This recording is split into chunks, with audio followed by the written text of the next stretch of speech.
Hello అండి, welcome to Yogita collections. నేను మీ Sravanthi. First time ఎవరైనా నా ఛానల్ చూస్తున్నట్లయితే ప్లీజ్ సబ్స్క్రైబ్ చేసుకోండి, లైక్ చేయండి, కమెంట్ చేయండి. ఇంకా ఏంటంటే ఈ రోజు నేను మన ఛానల్లో అనేది కలెక్షన్స్ కాకుండా ఒక డిఫరెంట్ వీడియో అనేది పోస్ట్ చేస్తున్నానండి. ఏంటంటే మా పాప పుట్టు వెంట్రుకలు తీయించడానికి మేము యాదగిరిగుట్ట అనేది వెళ్తున్నామండి. 26 ఏప్రిల్ రోజు మా పాపకి 9th మంత్ వచ్చింది. సో మేము ఆ రోజే ఇంకా పాపకి పుట్టు వెంట్రుకలు తీయిద్దామని అనుకున్నాము.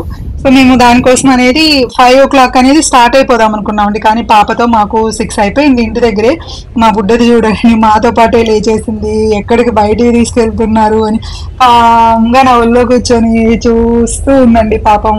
అది కూడా అంత ఎర్లీగా లేచింది కదా, కానీ ఏం విసిగించలేదు. చక్కగా స్నానం చేయించుకుంది, ఒక ఫ్రాక్ వేయించుకొని అసలు సైలెంట్గా అమ్మ వాళ్ళలో కూర్చొని చూస్తుంది. మాకు లోపల నుంచి మెయిన్ రోడ్డుకి రావడానికి మేము ఉండేది ప్రగతి నగర్ అండి, హైదరాబాద్. మాకు ఒక 1 kilometer ఉంటుంది మా ఇంటి దగ్గర నుంచి మెయిన్ రోడ్ మీదకి వచ్చేసాము. అప్పటికి చెప్పాను కదా మాకు 6 అనేది అయిపోయింది. యాక్చువల్లీ మేము సమ్మర్ టైం కాబట్టి ఎర్లీగా స్టార్ట్ అయిపోదాము, 5 o'clock కల్లా దర్శనం కూడా ఎర్లీగా చేసుకొని వచ్చేద్దాం అనుకున్నాము. కానీ ఇంకా పాపతోటి రెడీ చేసి పాపకి ఫుడ్ అనేది ప్రిపేర్ చేసుకొని మాకు అంత టైం అయిపోయిందండి. చూడండి 7 కల్లా మేము ఎంత సన్ అనేది కనిపించేస్తుంది. 7 o'clock కల్లా అసలుకి మాకు ఒక 1.5 hour పట్టిందండి. మధ్యలో ఒక 15 minutes అలా మేము బ్రేక్ఫాస్ట్కి ఆగాము. టెంపుల్ దగ్గరికి వెళ్ళడానికి మాకు ఒక 1.5 hour అలా పట్టింది. మేము 8 కల్లా రీచ్ అయిపోయాం టెంపుల్ దగ్గరికి. ఆల్మోస్ట్ 8 అయింది. చూడండి దూరం నుంచి టెంపుల్ కనిపిస్తుంది. మా పాప అయితే ఒక 1/2 hour ఫుల్ ఎంజాయ్ చేసిందండి. అసలుకి సైడ్స్ కి చూస్తూ అల్లరి చేస్తూ అస్సలు ఎక్కడ విసిగించలేదండి. మేము అనుకున్నాము బుడ్డదాంతో ఫస్ట్ టైం బయటికి వెళ్తున్నాము, ఇంకా ఎప్పుడన్నా దగ్గరకే కానీ 5-10 minutes కానీ లాంగ్ అసలు తీసుకెళ్ళలేదు ఇంతవరకు. సో ఇంత అసలు అల్లరి చేస్తుందా ఎట్లా ఏంటి పాపతోటి అని నేనైతే ఫుల్ టెన్షన్ పడిపోయాను. కానీ చక్కగా ఆడుకుంది. ఒక 1 hour ఫుల్ నిద్ర వేసేసింది. మళ్ళీ టెంపుల్ దగ్గరికి వచ్చేసాం కదా, కరెక్ట్ టెంపుల్ దగ్గరికి వచ్చేసే టైంకి లేచింది. అన్ని ఇట్లా షాప్స్ అంతా ఓపెన్ అయినాయి కదా, బాగా అల్లరి చేసుకుంటూ బాగా ఎంజాయ్ చేసింది పాప అయితే మాత్రం. ట్రిప్ అసలు అది మోస్ట్ హ్యాపీ అండి. అసలు పాప ఎక్కడ విసిగించకుండా చక్కగా ఉంది కదా. సో చూడండి టెంపుల్ కనిపిస్తుంది కదా, మేము వచ్చేసేసాము. ఒక్క 5 minutes అనే దాంట్లో ఇంకా రీచ్ అయిపోతాం. ఫస్ట్ మేము రీచ్ అవ్వగానే ఎక్కడికి వెళ్ళామంటే పాపకి గుండు చేయించాలి కదా, ఫస్ట్ పుట్టు వెంట్రుకలు కదా. ఆ రోజే 9th month వచ్చిందండి, 26th రోజు అనేది. చూడండి అసలు వెళ్తున్నప్పుడు ఇంకా దగ్గరలోకి వచ్చినప్పుడు లేచింది అన్నాం కదా, నిద్ర ఒక 15 minutes ఇంకా కొంచెం నిద్రపోయింది కాబట్టి మళ్ళీ ఫ్రెష్గా ఇంకా అల్లరి చేస్తూ ఇంకా కూర్చొని అంత కార్లో వాళ్ళని ఎంటర్టైన్ చేస్తూ భలే బుజ్జిగా. చూడండి ఇంకా కళ్యాణ్ కట్ట దగ్గరికి వచ్చేసేసాం. గుండప్పుడైతే మాత్రం బాగా ఏడ్చేసిందండి. హెయిర్ కూడా చాలా ఎక్కువగా ఉంది కదా, అందుట్లో వాళ్ళు వాటర్ వేసి అలా రబ్ చేస్తుంటే అస్సలు చూడలేకపోయాం. వాళ్ళ డాడీ అయితే మాత్రం పాపం చూడలేక ఇంకా పక్కకి వెళ్ళిపోయారు.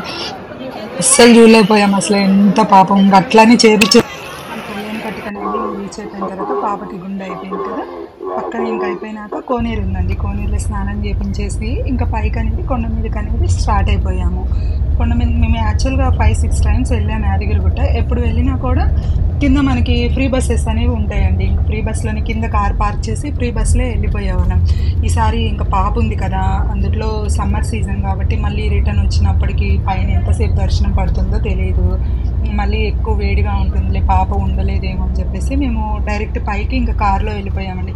ఎందుకంటే పైన కార్ పార్కింగ్ అనేది మరీ హెవీ అండి, 500 rupees. మేము ఎలా అనుకునే వాళ్ళమంటే కింద కార్ పార్క్ చేస్తే పాప మా 500 rupees పాపం అక్కడ ఎవరైనా లేని వాళ్ళు ఉంటారు కదండి, పెద్దవాళ్ళు ముసలి వాళ్ళకి ఇవ్వచ్చులే అన్నట్లు మేము ఎప్పుడు వెళ్ళినా పైకి ఫ్రీ బస్లోనే వెళ్ళేవాళ్ళము. సో ఈసారి అయితే మాత్రం కార్లోనే వెళ్ళిపోయాము. దర్శనం మాకు 1 hour పట్టిందండి. హాలిడేస్ కదా, ఇప్పుడు హాలిడేస్ అవ్వడం వల్ల కొంచెం రష్గానే ఉంది. సో మేము ఇంకా ఎర్లీగా వెళ్ళాము కాబట్టి మాకు ఒక 45 minutes to 1 hour పట్టింది. దర్శనం అయితే బాగా అయిందండి. పాప బాగా ఎంజాయ్ చేసింది, అందరు దేవుళ్ళని చూస్తూ బాగా ఎక్సైట్ అయింది. బాగా దండం పెట్టేసుకొని మేము మళ్ళీ ఇంకంత ప్రసాదాలు అంతా తీసుకొని ఇంకా వెంటనే మళ్ళీ రిటర్న్ అయిపోయామండి. ఇంకా పాప అయితే మాత్రం మనకి టెంపుల్లో బాగా కూలింగ్గా ఉంది మంచిగా. సో దానివల్ల పాప అనేది అసలు ఇబ్బంది పెట్టలేదు. ఇంకా రిటర్న్ అయిపోయిన తర్వాత మేము ఆన్ ది వేలో వివేరా దగ్గర ఆగేసి హోటల్లో ఒక సమ్మర్ కదా ఒక 15 minutes అలాగే కొంచెం ఐస్ క్రీమ్ అది తినేసేసేసి మళ్ళీ మేము ఇంటికి స్టార్ట్ అయిపోయాం. మనకి ఆన్ ది వేలో వచ్చేటప్పుడు ఏంటంటే స్వర్ణగిరి వెంకటేశ్వర స్వామి టెంపుల్ అనేది ఉంటుంది కదండి, రీసెంట్గా స్టార్ట్ చేశారు. రీసెంట్గా మనకి అందరికీ తెలుసు కదా. సో మేము లోపల నుంచి మనకి హైవే నుంచి లోపలికి ఒక 1 కిలోమీటర్ డిస్టెన్స్ అనేది ఉంటుందండి. రోడ్ అనేది ఇంకా ప్రాపర్గా వేయలేదు, కానీ వెహికల్స్ అనేది బాగానే వెళ్తున్నాయి. మేము ఆఫ్టర్నూన్ టైం కాబట్టి ఇంకా బాగా వేడిగా ఉంటుందిలే, పాప మళ్ళీ ఉండలేదేమో, మళ్ళీ లేట్ అయిపోతుంది అని చెప్పేసి ఇంకెప్పుడన్నా ఈవినింగ్ టైమ్స్ అలా వద్దాంలే అని చెప్పేసి మేము జస్ట్ అలా బయట నుంచి చూసేసేసి మళ్ళీ ఇంకా వెంటనే ఇంకా మళ్ళీ రిటర్న్ అయిపోయామండి.